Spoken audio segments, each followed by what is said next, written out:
मित्रांनो नमस्कार. तुम्हाला सर्वप्रथम दिवाळीच्या हार्दिक शुभेच्छा. ही दिवाळी तुम्हाला सुखाची, समाधानाची आणि आनंदाची जावो, अर्थात भरभराटीची पण जावो. यावेळी सुद्धा जनतेने कोर्टाचं, सरकारचं न ऐकता प्रचंड प्रमाणात फटाके फोडलेले आहेत. त्याच्यामागे मला वाटतं हे म्हणजे मागच्या 4-5 वर्षात मी हा ट्रेंड पाहतोय की फोडणारे फटाक्यांची संख्या वाढतच चालली आहे. तर हा मला वाटतं इथे कुठेतरी ही जी लिब्रांडू मंडळी आहे यांचा तो राग यातनं निघतोय असं मला दिसतंय. असो, हा वेगळा विषय आहे, कधीतरी याच्यावर बोलू. पण फटाके मात्र प्रचंड प्रमाणात फुटतात आहे, एवढं नक्की. आता आपण आपल्या राजकारणाच्या विषयाकडे येऊ. मथळ्यातून जरांगे नावाचा भस्मासूर, हे मी सुरुवात मथळ्यातच टाकलाय, त्याच्यामुळे त्यात काही सिक्रेट राहिलेलं नाही.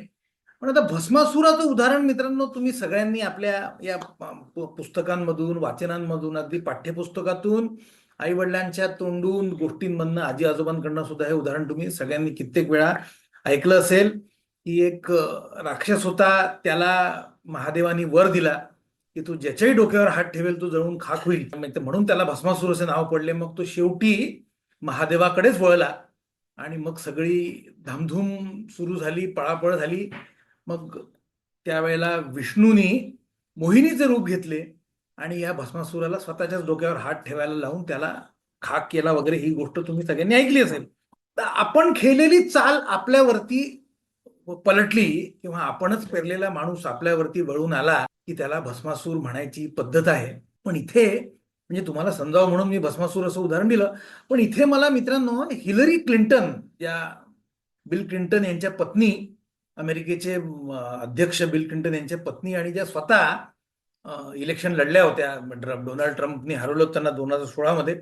तर या हिलरी क्लिंटननी एकदा एक छान उदाहरण दिलं होतं. पाकिस्ताननी जे टेररिस्ट, इस्लामिक आतंकवादी जे उभे केले होते त्यांना त्यांनी स्नेक इन युअर बॅकयार्ड्स असं त्यांनी त्याचं टर्मिनॉलॉजी दिली होती. ती मला अतिशय इथे जरांगेच्या उदाहरणामध्ये भस्मासुरापेक्षा ही मला टर्मिनॉलॉजी जास्त बरोबर वाटते. पण भस्मासूर किंवा स्नेक इन युअर बॅकयार्ड काही पण म्हणा, हा शरद पवारांवरती वळला आहे का किंवा शरद पवारांवर तो चाल करून आला आहे का असा प्रश्न मी विचारतो. म्हणजे या माणसाचे डोके फिरले आहे का? आणि तुम्ही एखाद्या चांगल्या डॉक्टरला का दाखवत नाही बा, असं जर का तुम्हाला डोक्यात विचार आला असेल तर रिक्वेस्ट अशी की थोडा धीर धरा आणि हा व्हिडिओ पूर्ण बघा.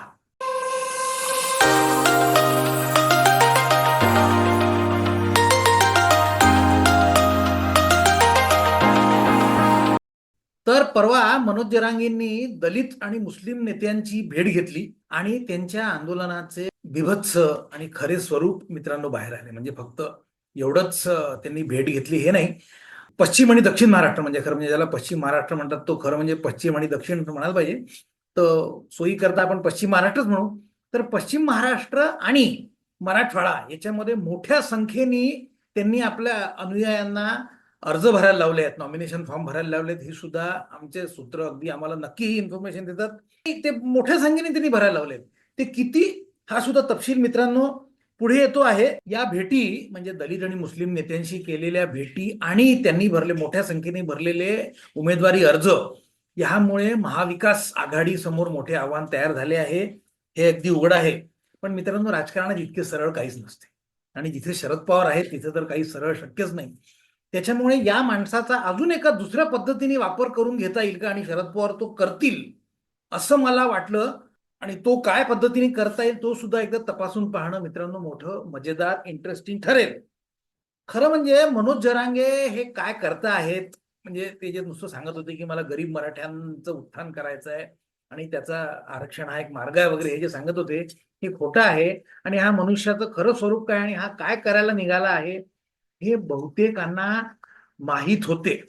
म्हणजे अगं बियर म्हणजे काही दारू नाही असं सांगितलं की बायको फसते, असं ज्या लोकांना वाटतं त्यांनाच मित्रांनो मनोज जरांगेचं खरं स्वरूप कदाचित कळलं नसेल.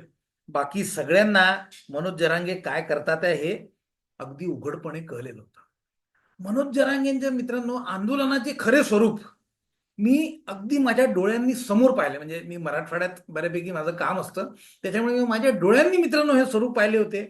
आणि मी त्याचे तुम्हाला जे 1 वर्ष जुनं उदाहरण आहे, म्हणजे हे कधीपासनं हे मी जे काय पाहिलं होते तो तुम्हाला सांगावं अशी मला इच्छा होती. पण मला वाटतं काय म्हणतात मौका नव्हता, आज तो मौका आला. आता जरांगे जेव्हा राजकारणात उतरतील की काय अशी शंका तयार झाली आहे. त्याच्यामुळे त्यांचे खरे स्वरूप सांगण्याकरता मी डोळ्यांनी जो अनुभव घेतला होता मित्रांनो, तो मला तुम्हाला सांगायचा आहे. ही गोष्ट साधारणपणे 1 वर्ष जुनी आहे मित्रांनो. नांदेडहून परभणीला निघालो होतो आम्ही 4 चाकीनी. सकाळी 10:30-11ची वेळ असेल. बसमतच्या अलीकडे या जरांगेंच्या आंदोलकांनी आम्हाला रोखले आणि म्हटलं कुठे निघाले. त्यांना सांगितलं आम्हाला परभणीला जायचं आहे. म्हटलं काय काम. म्हटलं अहो तिथून आमची पुढे गाडी आहे. चला म्हटले, बिलकुल आतमध्ये जायचं नाही. आणि असं म्हणून आमची गाडी त्यांनी आतमध्ये एका छोट्या गावात घ्यायला लावली. तिथे थोडा वेळ तिथून उभं राहिलो. तिथून सगळं आम्ही तमाशा बघत होतो. एक तिथे आंदोलक उभा होता. तो म्हटला कुठे जायचं तुम्हाला. म्हटलं परभणीहून माझी गाडी आहे. म्हणजे कुठली गाडी आहे. नागपूर. नागपूर. मी म्हटले तुम्ही फडणवीसांचे समर्थक, मग तर आता प्रश्नच येत नाही. आता तुम्हाला कुठेच जाऊ देत नाही. म्हटलं इथेच काढायची तुम्ही रात्र आज शेतात. माझा जो सहकारी होता तो म्हणला अशी काही वेळ येणार नाही, आपण काहीतरी मॅनेज करू. थोडा वेळ इथे आपल्याला उभं राहावं लागेल. एक मोठा लाकडाचा उंडका, झाडाचा मोठा उंडका तोडून हायवेवरती टाकण्यात आला. त्याच्या अवतीभोवती काटक्या पेटवण्यात आल्या आणि अक्षरशः आंदोलन पेटले. अर्धा पाऊण तास 1 तास साधारणपणे हा प्रकार बघितल्यानंतर वैताग वाढला. पण माझ्यातला युट्यूबवर जागा झाला. एक आंदोलक धावत धावत जवळ आला आणि गाडीला टिकून उभा राहिला. त्याला म्हटलं वाह, आंदोलन तुमचं जोरात चाललेलं दिसतंय. तो खुश झाला मित्रांनो. पण मी त्याला म्हटलं एवढे सगळे करून आरक्षण मिळणार का. तो जरा विचारात पडला. काही आरक्षण मिळणार नाही हे बहुतेक त्यालाही माहीत होते. त्यांनी उत्तर देणे टाळले. त्याचा एकूण चेहरा मोहरा, वागणे, पेहराव हे सांगत होता की त्याची आर्थिक परिस्थिती फारशी ठीक नसावी. मी त्याला पुढचा प्रश्न विचारला, तुम्ही काय करता. त्याच्याशी केलेल्या 2-4 मिनिटांच्या संवादातून अजून एक गोष्ट लक्षात आली की हा फारसा शिकलेला सुद्धा नसावा. त्याचं वय एक मला वाटतं मित्रांनो 35-40च्या आसपास असावं. मी त्याला अजून खुलवावा म्हणून त्याला विचारलं. म्हटलं तुम्ही जरांगे पाटलांचे नेता दिसता. 2 मिनिटं तो काहीच बोलला नाही आणि नंतर भडकला. मला म्हणला आम्ही ही भाजपची दादागिरी संपवणार. ईडी पाठवता म्हणजे काय. पवार साहेबांकडे ईडी पाठवता म्हणजे काय. माझ्या डोक्यात मित्रांनो लख्ख प्रकाश पडला. या गोष्टीला 1 वर्ष झालं. त्यामुळे मला हे पहिलेपासून माहित होतं हा सगळा प्रकार काय चाललेला आहे. त्याच एरियामध्ये बसमत नांदेड परभणीमध्ये 2-3दा त्यानंतर फिरलो. एका बिझनेसमननी एका वाक्यात गावातली लोक जसं पटकन आणि चपखल भाषेत कधी कधी संपवतात विषय, तसं त्यांनी सांगितलं होतं, साहेब हे शरद पवारचं पिल्लू आहे. 2024च्या लोकसभा निवडणुकांमध्ये जरांगेंमुळे महाविकास आघाडीला महाराष्ट्रात चांगले यश मिळाले. म्हणजे फक्त जरांगेंमुळे असं नाही, पण जरांगे एक फॅक्टर होता. निवडणुकांनंतर एक नांदेडमध्ये मित्रांनो मी जसं सांगितलं म्हणतं त्या एरियात मी असतो बऱ्याच वेळा. नांदेडमध्ये मित्रांनो मी डोळ्यांनी एक रॅली पाहिली. त्याचा हा तुम्ही एक 20 सेकंदाचा हा व्हिडिओ तुम्ही बघा मित्रांनो. तुमच्या म्हणजे जरांगे काय करतात आहे हे तुमचं अंडरस्टँडिंग यांनी रिइन्फोर्स होईल.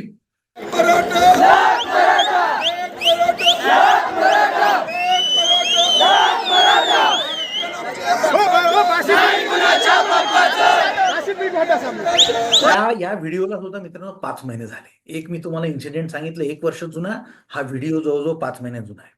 तिसरा फॅक्टर असं बघा की जरांगे फक्त आणि फक्त देवेंद्र फडणवीसांना अर्वाच्य भाषेत शिवीगाळ करत असतात. अतिशय शेलक्या भाषेत त्यांच्याविषयी बोलत असतात.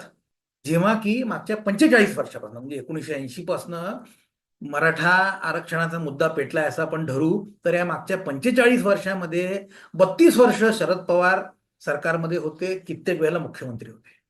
पण त्यांनी कधीही मराठ्यांना आरक्षण देण्याचा प्रयत्न केला नाही. दिले नाही तो सोडा, प्रयत्न सुद्धा केला नाही. आणि या उलट 1986 मध्ये त्यांनी GR काढून ओबीसीचे आरक्षण वाढवले, पण मराठ्यांना कधीही आरक्षण दिले नाही. तरीही जरांगे फक्त फडणवीसांना आणि फडणवीसांनाच शिव्या देतात. या सगळ्या गोष्टीला तुम्ही जर का आता ही गोष्ट एक जोडली की ते दलित आणि मुस्लिम नेत्यांना भेटले तर हे अगदी क्लिअर कट होतं की जरांगेंचा उद्देश कधीही मराठ्यांना आरक्षण मिळवून देणे हा नसून काहीही वाटेल ते करून सत्ता काबीज करणे आणि सत्तेत घुसणे हाच होता. मला वाटतं मित्रांनो इथपर्यंत हा जो प्लॉट आहे हा समजायला फारसा कठीण नसावा, पण खरा ट्विस्ट इथून पुढे येतो. मी सुरुवातीला जरांगेंनी आपल्या अनुयायांना उमेदवारी अर्ज भरायला सांगितले आहेत विधानसभेचे असं तुम्हाला सांगितलं होतं. तर मित्रांनो जवळजवळ 75 लोकांनी त्यांच्या सांगण्यानुसार हे फॉर्म भरलेले आहेत. त्यातले 51 फॉर्म साधारणपणे 51 फॉर्म हे पश्चिम महाराष्ट्रात म्हणजे कोल्हापूर, सातारा, सांगली त्या एरियात भरलेले आहेत आणि 25 फॉर्म हे मराठवाड्यात भरलेले आहेत. आता जे पश्चिम महाराष्ट्रातले जे फॉर्म आहेत ते जवळजवळ सगळेच्या सगळे फॉर्म विड्रॉ होणार आहेत असं हे मी तुम्हाला खात्रीने सांगू शकतो. ते सगळे फॉर्म जरांगे परत घेणार आहेत. का? कारण मित्रांनो, पश्चिम महाराष्ट्रात त्यांना कोणी फारसे महत्व द्यायला तयार नाही. असे का? तर याचे दोन मोठी कारण आहेत. सगळ्यात पहिलं तर हे की पश्चिम महाराष्ट्र हा अतिशय संपन्न आहे. आपल्या महाराष्ट्रातला सगळ्यात संपन्न एरिया आहे असे म्हटले तरी हरकत नाही. दुसरे असे की तिथे अजूनही ज्यांना महाराजांच्या गादीचा अभिमान आहे असे मराठे मोठ्या प्रमाणात आहेत. त्या मराठ्या नेत्यांनी या कुणबी नेत्याची डाळ तिथे शिजू दिलेली नाही. पण हे जरी कारण असले तरी खरे कारण हेच आहे की पश्चिम महाराष्ट्रामध्ये आर्थिक संपन्नता आहे. सहकारी साखर कारखाने, त्यांच्या असलेल्या पतपेढ्या, बँका आणि बाकी सुद्धा एम्प्लॉयमेंट असल्यामुळे, छोट्या छोट्या कंपनीज असल्यामुळे सुद्धा तिथे एम्प्लॉयमेंटचा मोठा प्रश्न नाही आणि रोजगाराचा प्रश्न नसला म्हणजे अर्थात आर्थिक प्रश्न कमी आहेत, नाही तसं नाही, पण मराठवाड्याच्या मानाने तर फारच कमी आहेत. मराठवाड्यात सगळ्यात जास्त आहे आणि त्याचमुळे मला वाटतं मराठवाड्यातच जरांगेंना सगळ्यात जास्त यश मिळालेलं आहे. पुढचा प्रश्न हा की जसा जरांगे फॅक्टर लोकसभांच्या निवडणुकांमध्ये चालला तसा आता चालणार का? तसे असते जरांगेंना एवढा जर का आत्मविश्वास असता तर त्यांनी आपले पश्चिम महाराष्ट्रातले जे सगळे भरलेले उमेदवारी अर्ज आहे ते मागे घ्यायचा निर्णय घेतला नसता. त्यामुळे जर का माझी माहिती बरोबर असेल तर फक्त मराठवाड्यातल्या साधारणपणे 20 ते 25 ते जागा लढणार असे दिसते आहे. याचे कारण मला हे दिसते मित्रांनो की जो जो प्रकार लोकसभाच्या निवडणुकांमध्ये झाला म्हणजे बऱ्यापैकी मुस्लिम अर्थात मुस्लिम मतांनी केलंच पण त्यात काही फरक पडणार नाही. पण मुस्लिम, दलित आणि मराठा लोकांनी सुद्धा महाविकास आघाडीला जे मतदान केले त्याच्यामध्ये फेरविचार होतो आहे आणि दलित आणि मराठा मतदार यावेळेला महाविकास आघाडीने तेवढ्या भरघोस प्रमाणात किंवा जरांगेंना सुद्धा म्हणजे त्या प्रकारच्या पक्षांना मतदान करणार असे करेल असे दिसत नाही आणि त्याचमुळे मला असं वाटतं की जरांगेंनी हे नवीन आघाडी तयार केली. महाविकास आघाडीला ऑर्गॅनिक पद्धतीने मिळाली होती तशी मला जर का यावेळेला मिळणार नसतील तर मी काही नेत्यांथ्रू, दलित आणि मुस्लिम नेत्यांथ्रू काही मतं घेऊ शकतो का? आता असे जर का झाले म्हणजे जरांगेंनी आपले हे मतदार पूर्ण फॉर्म विड्रॉ नाही केले, मग ते पश्चिम महाराष्ट्रातले विड्रॉ करतील, पण मराठवाड्यात जर का त्यांनी 25 जागा लढल्या तर जरांगे हे मुस्लिम आणि दलित नेते मिळून महाविकास आघाडीची मतं खाणार हे नक्की. त्यातही शरद पवारांना यामुळे सगळ्यात जास्त नुकसान होणार हे सुद्धा अगदी सूर्यप्रकाशा इतके स्वच्छ आहे. पण मित्रांनो, राजकारणात जसे सरळ दिसते तसे काहीच नसते आणि मी जसं म्हणलं जिथे शरद पवार आहेत तिथे तर सरळ काहीच शक्य नाही. कारण असे जर का आहे म्हणजे या माणसामुळे जर का आपल्याला नुकसान होणार हे शरद पवारांना काय पहिले माहीत नसेल असं नाही. असं हे जर का शरद पवारांना माहीत असेल आणि होतं तसं आपण धरू तर मग त्यांनी हा भस्मासूर का उभा केला? त्यामुळे मला असं वाटतं की शरद पवारांच्या हातात अजून एक पत्ता बाकी आहे. या खेळण्याला कसं खेळवायचं त्याची अजून एक तार त्यांनी बांधून ठेवलेली आहे. त्याची मला पहिली शक्यता आहे दिसते की जर का जरांगेंनी या 25 जागा लढवल्या आणि त्यांच्या समजा एक 10-15 जरी जागा आल्या, 10 जरी आल्या तर महाविकास आघाडीमध्ये त्यांना घेता येईल. जर का महाविकास आघाडीला थोड्याफार जागा कमी पडल्या तर शरद पवार शिट्टी वाजवून जरांगेंना सामाजिक न्यायाचा मंत्री करतील आणि त्यांना लढायला पाठवून देतील त्या कामाला, कारण त्यांना माहिती आहे सामाजिक न्याय शक्य नाही. त्याच्यामुळे पुढे सामाजिक न्याय जरांगे देऊ शकले नाही हे पण चांगलं पुढे स्पष्ट करत आहे आणि त्याच्यात जरांगेचा बळी सुद्धा जाऊ शकतो. पण असू दे, एवढ्या लांब जायची गरज नाही. तर महाविकास आघाडीला जर का काही जागा कमी पडल्या तर जरांगेंना पाचारण करत आहे किंवा प्लॅन बीचंही अजून एक प्लॅन बी किंवा प्लॅन सी म्हणा तो हा शरद पवारांच्या डोक्यात असं तर नाही ना की उद्या जर का काँग्रेस किंवा उद्धव ठाकरे जास्त ॲरोगंटली वागायला लागले, आपल्या म्हणण्यानुसार जर का ते वागायला तयार नसतील तर या दोघांपैकी एकाला बाहेर करून जरांगेंना हाताशी धरून सरकार बनवता येईल का? मित्रांनो, ज्या प्रकारचं राजकारण शरद पवार करतात त्यात मला हे दिसतं की जरांगेंना शरद पवारांनी केवळ याच्याकरता मोठा केला की त्यांना एक काउंटर बॅलन्सिंग फॅक्टर तयार करायचा होता. त्यांना कुठे ना कुठे नुकसान होऊ शकतं, पण आपल्यापेक्षा जास्त नुकसान काँग्रेसला करायचं किंवा आपल्या आघाडीला करायचं आणि मग या माणसाला वापरून घ्यायचं, हे राजकारण शरद पवार पूर्णपणे खेळू शकतात. खरं म्हणजे हे राजकारण शरद पवारच खेळू शकतात. इथे महायुतीच्या दृष्टीने काही ऍडव्हान्टेज असेल जरांगेंमुळे, तर ते हे की ते शिंदेविषयी एकही अवाक्षर किंवा अजित पवारांविषयी एकही अवाक्षर बोलायला तयार नाहीत. जिथे मराठा वर्सेस मराठा फाईट असेल तिथे ते काहीही बोलू शकत नाहीत. त्यामुळे भाजपचे आणि खास करून एकनाथ शिंदेचे जे मराठा उमेदवार आहेत, जसं औरंगाबादमध्ये सुद्धा लोकसभेच्या निवडणुकांमध्ये निवडून आले होते संदीपान भुमरे, तसं यावेळी सुद्धा जे मराठा उमेदवार आहेत ते निवडून येण्याची पूर्ण शक्यता आहे. भाजपनी हा आपला फायदा किंवा महायुतीने आपला हा फायदा नक्की करून घ्यावा. आज इथेच थांबतो. व्हिडिओ आवडला तर लाईक करा, शेअर करा, चॅनलला सबस्क्राईब करा. जय हिंद, जय श्रीराम.